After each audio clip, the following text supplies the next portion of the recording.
여보세요? 박희준입니다.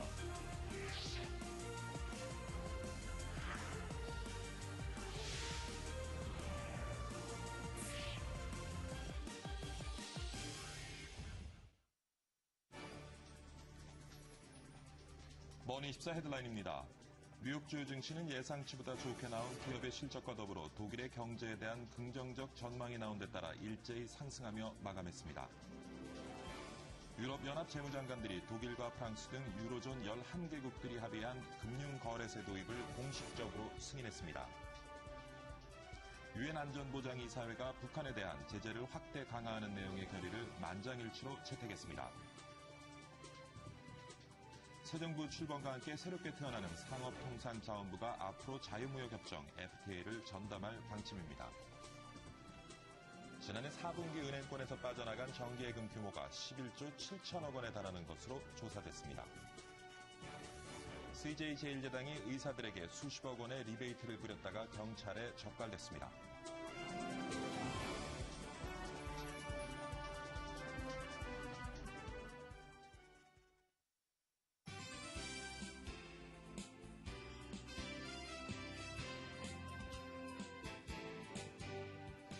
네, 시청자 여러분 안녕하십니까. 1월 23일 수요일입니다. 박희준의 여보세요, 박희준입니다. 박근혜 정부 내각의 핵심 부처로 미래창조과학부가 신설될 예정입니다. 과학기술과 정보통신 관련 부분이 통합된 초대형 공용부처가 될 것으로 보이는데요. 과연 미래창조과학부, 그 의미와 역할은 무엇인지 오늘 전문가와 함께 분석해보도록 하겠습니다.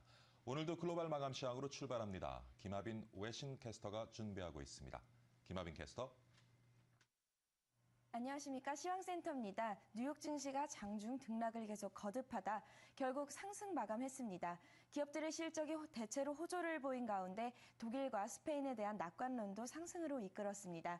그러나 전미중개인협회가 발표한 작년 12월 기존주택 매매가 예상외로 감소한 것이 지수에 부담을 주면서 장중 등락을 거듭했었는데요.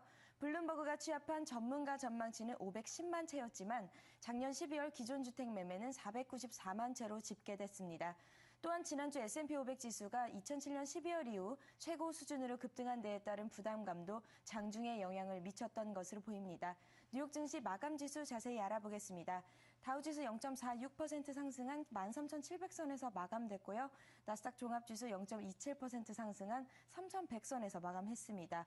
S&P 500 지수 0.44% 상승하면서 1,492.51 기록했습니다.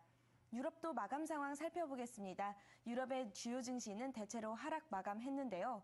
독일의 투자 심리가 작년 12월에 비해 6.9%나 오르면서 2년 반 만에 최고 수준으로 개선되는 호재가 있었는데요.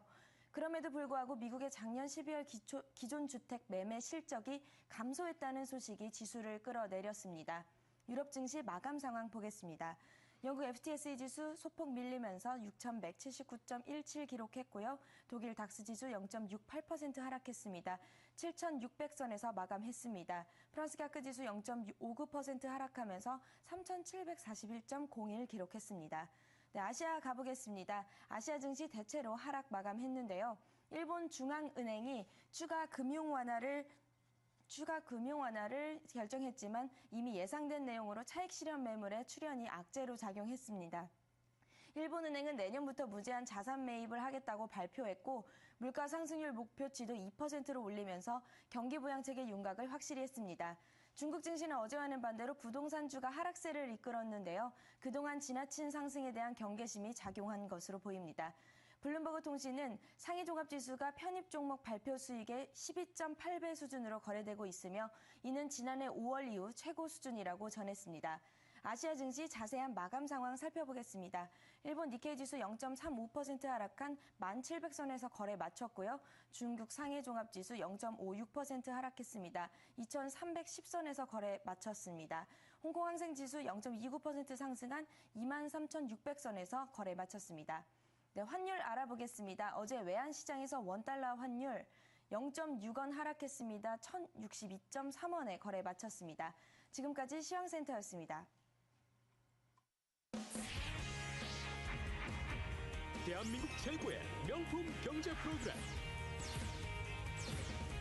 생방송 박희준의 여보세요.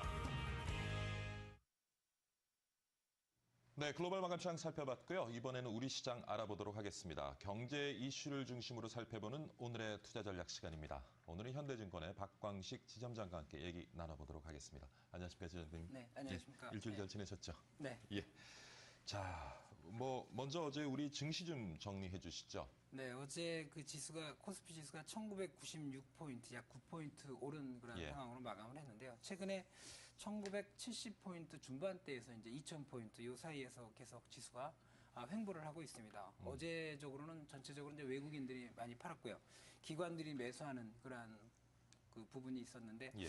이 전체적인 흐름 보면 지난해 12월 달에 그 외국인들 배당 투자 그러한 부분들이 들어왔던 거에 대한 물량이 상당히 많이 나와서 약세를 보였는데 어느 정도 좀 전체적으로 마무리돼 가는 거 아닌가 싶은 예. 생각이 들고요. 그리고 최근에 그 IT 좀 애플 충격으로 많이 빠졌습니다. 삼성전자도 많이 하락을 예. 하고 이제 그러한 부분들이 전체적으로 어제는 삼성전자가 반등을 하고 또 자동차들도 많이 빠졌는데 그러한 것들이 반등하고 개별 종목들이 움직이는 장세가 보였는데 전체적인 흐름은 그 지수가 이 정도에서 바닥이 아닌가 싶은 생각이 들고요. 여기서 뭐 추가적으로 더 하락을 한다든지 급락을 하는 그러한 양상은 어떤 글로벌 시장으로 봐서는 그럴 가능성은 좀 낮다고 봅니다. 따라서 본격적인 지수 상승이 아닌 그런 물량 소화 과정을 거치고 난 다음에 한 단계 더 상승하는 그런 장세가 오지 않을까 싶고요. 어제 장세가 아무래도 그러한 측면들을 좀 보여준 것이 아닌가 이렇게 보여집니다. 네. 조금 전에 이제 지수 중심으로 글로벌 마감 시장 살펴봤습니다만은 네. 글로벌 마감 시장 좀 분석을 부탁드리겠습니다. 지금 미국도 그렇고요. 예. 유럽도 마찬가지고 또 아시아 쪽도 보면 최근에 물론 이제 일본 같은 경우는 좀 다르긴 하겠지만 전체적인 흐름이 상당히 그 지난해에서부터 해가지고 연중 최고치점으로 올라오는 그런 상황입니다. 올라와서 이제 뉴스들은 계속 좋은 그런 호재 뉴스들이 나오고 있는데 거기에 대한 지수는 좀 올라가지 않는 그런 양상을 보입니다. 어제도 물론 뭐 미국이 소폭 오르긴 했지만 예. 다우 지수가 좀 강한 그런 모습을 보여서 오르긴 했지만 전체적인 흐름은 좀 상승이 많이 한 그런 상황에서 물량이 소화되는 그런 과정이 아닌가 싶은 그런 과정으로 보여지고요. 따라서 기업 실적이라든지 이러한 부분들이 좀 마감을 해갑니다. 그러한 장세가 마감을 해가고 여전히 경기 지표라든지 이런 거는 되게 좋은 그런 호조된 지표들이 많이 나오고 있고요. 또 뭐 일본과 또 중국의 양적 완화까지 예. 나온 그런 상황입니다. 따라서 현재 조정 장세가 좀 더 이어질 것 같고요. 예. 물량 소화 과정이라고 봐야 될 것 같습니다. 그리고 그 이후에는 전체적인 어떤 글로벌 장세가 고점으로 돌파해서 나가는 장세가 좀 예상이 되지 않을까 그렇게 보고 예. 있습니다. 지금 말씀하신 것처럼 이제 미국 경제나 중국 경제 지표들이 좀 긍정적인 모습을 보임에 따라서 네. 미국 증시도 그렇고 중국 증시도 그렇고 계속 좀 상승세에 있기는 한 것 같습니다. 네. 이러한 것들이 우리 증시에는 어떠한 영향을 미치게 될는지요? 네, 지금 미국하고 중국에 보면 이제 부동산들이 굉장히 회복세를 많이 보이고 있습니다. 그래서 오늘 이제 부동산 쪽을 한번 조사를 해봤는데요.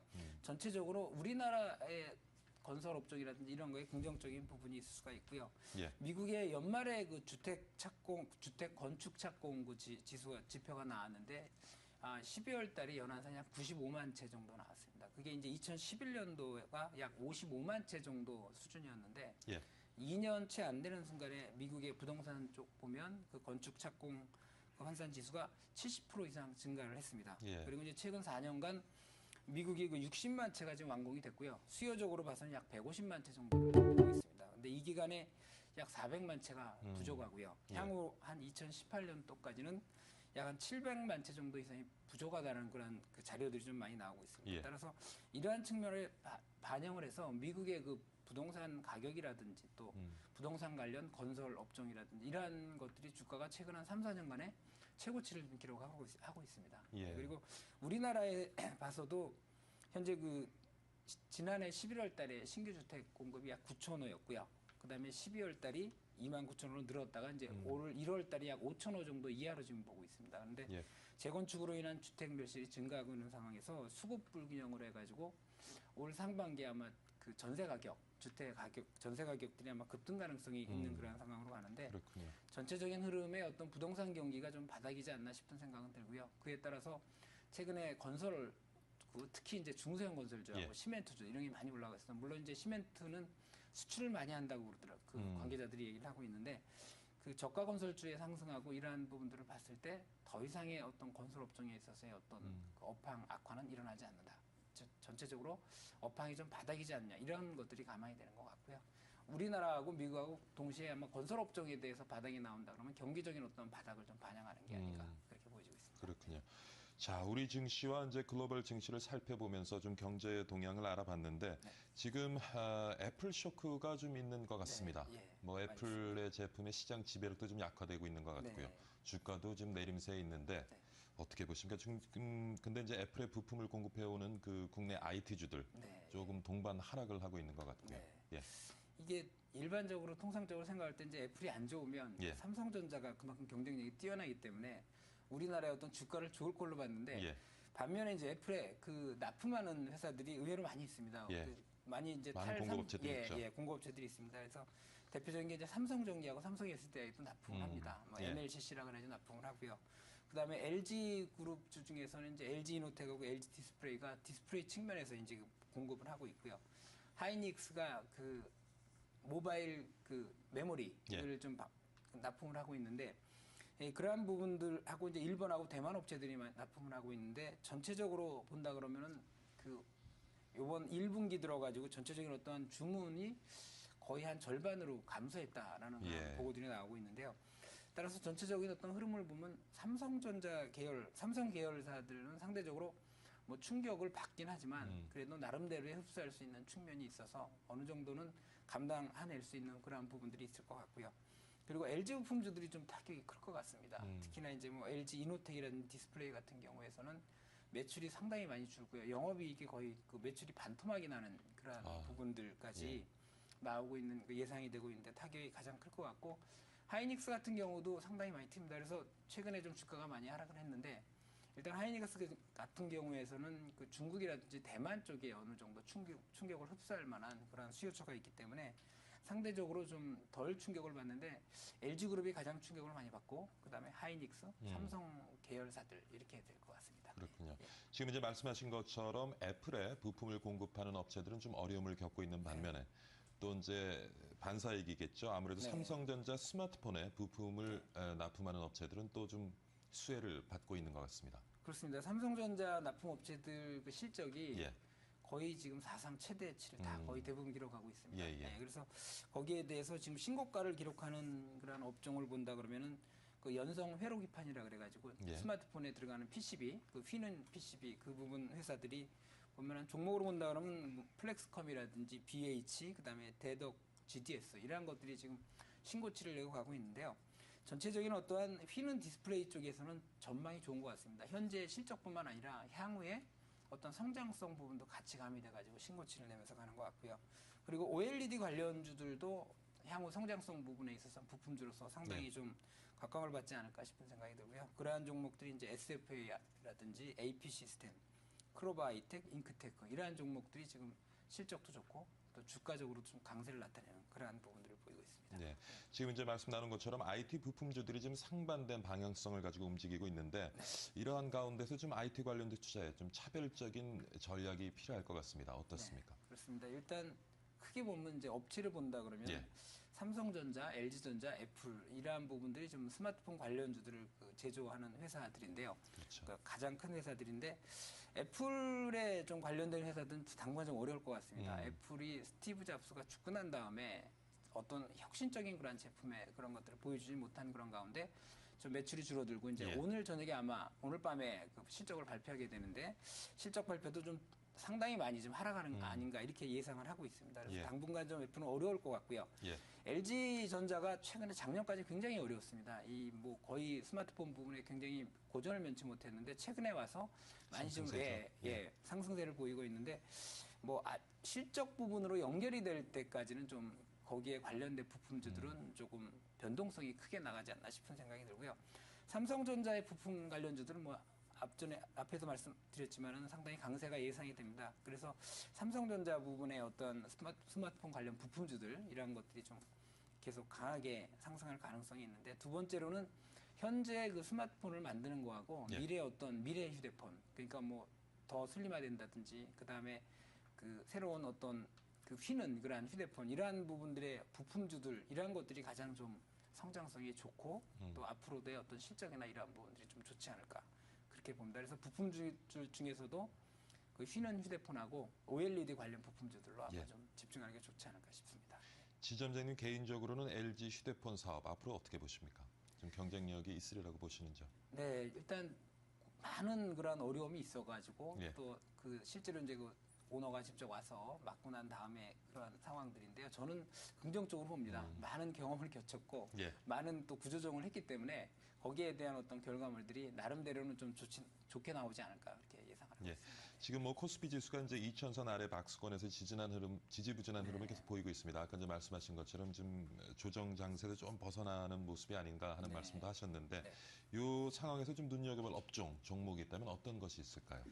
지금 현재 상황에서 장세에서 가장 좀 업황적으로 예. 가장 우호적인 업종이라 그러면 중국 소비 관련 업종이 좀 가장 예. 좋지 않을까 싶습니다. 일단 중국의 소비 성장세를 배경을 하고 있고요. 둘째로 이제 이게 내수 관련 또 음식료 이런 업종들이 많이 있는데 이러한 부분들이 또 원고 상승 수혜를 받고 있습니다. 따라서 이러한 부분들로 본다 그러면은 중국 소비 관련주 종목은 LG생활건강이라든지 예. 오스템 임플란트, 그다음에 CJ 제일제당 뭐 좀 더 본다 그러면 메일유업, 에이블 CNC 이런 것들을 좀 볼 수가 있을 것 같은데요. 이러한 종목들이 상당히 좀 각광을 받을 가능성이 있고요. 단기적으로 본다 그러면 이제 IT가 뭐 중장기적으로도 성장성이 있고 단기적으로도 좀 조정을 충분히 주었습니다. 따라서 실적 성장성이 있는 업종으로 접근한다 그러면 아무래도 IT 쪽하고 마지막으로 이제 최근에 그 산업재, 화학, 조선, 철강들이 실적 바탕으로 올라온 건 아니고요. 예. 업황이 바닥 기대감으로 올라왔다가 최근에 조정을 받았는데 충분히 조정을 받았기 때문에 단기적으로 한번 좀 접근해 볼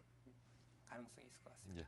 자, 오늘 장 전망 좀 해보겠습니다. 오늘 장에서 눈여겨봐야 될 포인트가 있다면 어떤 것이 있을까요? 근데 전체적인 흐름은 여전히 2,000포인트하고 1,980포인트 사이에 예. 그 박스권이고요. 삼성전자가 오늘 어떻게 흐르느냐, IT 흐름을 대변하기 때문에 좀 봐야 될 것 같고요.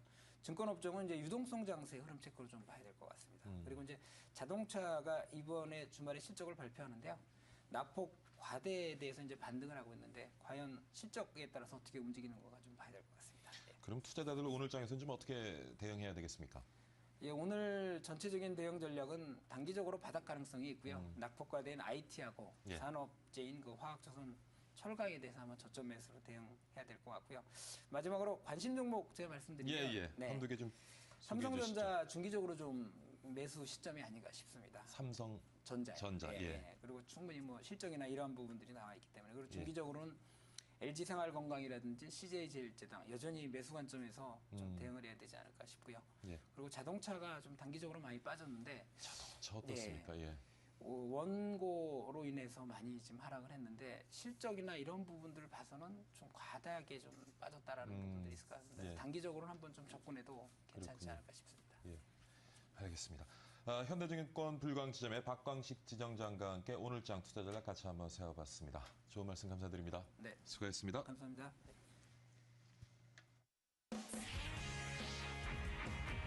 대한민국 최고의 명품 경제 프로그램 생방송 박희준의 여보세요. 네, 이번에는 밤사이에 들어온 주요 외신 정리해서 소개해드리도록 하겠습니다. 김원규 김원규 아나운서가 준비하고 있습니다. 네, 김원규 아나운서. 안녕하십니까. 외신브리핑 김원기입니다. 지난해 전 세계적으로 국제 곡물 가격이 폭등했는데요. 세계 최대 곡물지대인 미국의 가뭄 등이 이유였습니다. 그러나 그 원인이 다른 곳에도 있었네요. 미국 대형 투자은행 골드만삭스가 곡물 투기로 4억 달러의 거액을 챙겼다는 폭로가 나왔다고 영국 일간지 인디펜던트가 보도했습니다. 더구나 골드만삭스는 이렇게 번 돈으로 직원들에게 고액의 보너스를 지급한 사실이 드러났는데요. 이 때문에 골드만삭스의 이런 탐욕스러운 행태에 대해 비판이 일고 있습니다. 영국 일간지 인디펜던트는 20일 시민단체인 세계개발운동인 WDM의 분석 자료를 통해 이같이 보도했는데요. WDM 관계자는 현재 전 세계적으로 10억 명에 가까운 사람들이 굶주리고 있는데 골드만삭스는 자신의 보너스 때문에 밀, 옥수수, 커피 등 곡물 투기를 했고 은행들의 투기가 곡물 가격 상승을 부추기고 있으며 그 주범이 바로 골드만삭스라고 비판했습니다. 기사에 따르면 골드만삭스는 연금펀드와 보험회사, 개인 투자자들로부터 수수료를 받았는데 이 자금으로 상품 펀드를 만들고 농산물 투기를 했다고 말했습니다. 기사는 또 모건 스탠리와 바클레이스 등 다른 대형 투자은행들도 동일한 수법을 쓴다고 지적했습니다. 골드만삭스는 이 같은 의혹에 대해 답변을 거부했다는데요. 다만 골드만삭스는 고객들에게 올해는 옥수수 투자가 가장 유망하다는 조언을 한 것으로 알려졌습니다. 이에 앞서 골드만삭스는 지난 17일 미 증권거래위원회에 제출한 자료에서 고위 간부 22명에게 무려 1억 400만 달러에 달하는 보너스를 지급했다고 밝혔습니다. 다음 기사 보시겠습니다. 최근 중국 통신장비 업체 화웨이가 스웨덴의 에릭슨을 제치고 세계 최대 통신 장비 업체로 도약했는데요. 이런 결과를 이뤄낸 리처드 유 사장의 리더십에 관심이 집중되고 있습니다. 화웨이는 현지 시간 21일 지난해 매출이 전년 대비 8% 늘어난 2,200억 위안, 우리 돈 37조 5천억 원을 기록했다고 밝혔는데요. 화웨이의 매출을 달러로 환산하면 354억 달러로 에릭슨의 매출 추정치인 348억 달러를 웃도는 수준입니다. 업계에서는 이처럼 화웨이가 에릭슨을 제친 배경을 설명했습니다. 유 CEO가 스마트폰과 태블릿 PC 등 사업을 확장한 것이 주요했다는 평을 내놓고 있는데요. 지난 8일 라스베이거스에서 열린 2013 소비자 가전쇼에서 신제품 어센드 메이드와 어센드 D2를 선보여 업계의 이목을 모았습니다. 그는 애플이나 삼성만 최고의 제품을 만든다는 사람들의 생각을 바꾸고 싶다면서 신제품에 대한 자신감을 나타냈습니다. 화웨이는 신규 사업 확대와 신흥국 시장에서의 이동통신 장비 수요에 힘입어 올해 매출이 지난해보다 12% 증가할 것으로 내다봤습니다. 마지막 기사 가보시죠. 일본 경기, 그동안 지지부진한 모습 보였는데요. 하지만 일본 투자자들 일본 경기가 3년 만에 최고 수준이라고 말했다고 블룸버그 통신이 보도했습니다. 아베 신조 일본 총리가 엔화 가치를 끌어내리고 지난 20년간 지속된 디플레이션을 종료할 것을 약속했는데요. 이는 일본 경제에 긍정적인 영향을 미쳤다고 통신은 전했습니다.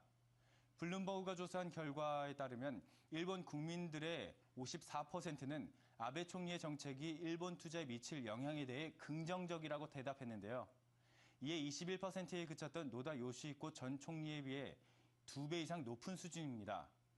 소식통에 따르면 아베 총리의 경기 부양에 대한 확신이 현재 시장의 흐름을 유지하는 주요 원인이라고 말했습니다. 하지만 아베 총리의 정책으로 인해 일본이 살아나면 한국에게 피해가 온다는 말처럼 이번 소식이 개운하지만은 않은 것 같습니다. 지금까지 외신 브리핑이었습니다. 네, 김원규 아나운서와 함께 간밤에 들어온 외신 살펴봤고요. 1부는 여기서 마치도록 하겠습니다. 2부에서는요, 세계 경제인이 관심이 모아지고 있죠. 스위스 다보스에서 열리는 세계 경제 포럼 미리 한번 살펴보기로 하겠습니다. 올해 다보스 포럼의 주제는 불굴의 역동성이라는 주제를 가지고 진행되는 것 같고요. 전문가와 함께 짚어보도록 하겠습니다. 두 번째 이슈는요. 앞으로 박근혜 정부에서 신설되게 될 새로운 부처 큰 관심이 모아지고 있는데요. 미래창조과학부의 의미와 역할, 이상희 전 과기차 장관과 함께 얘기 나눠보도록 하겠습니다. 채널 고정해 주시고요. 잠시 후 2부에서 찾아뵙겠습니다.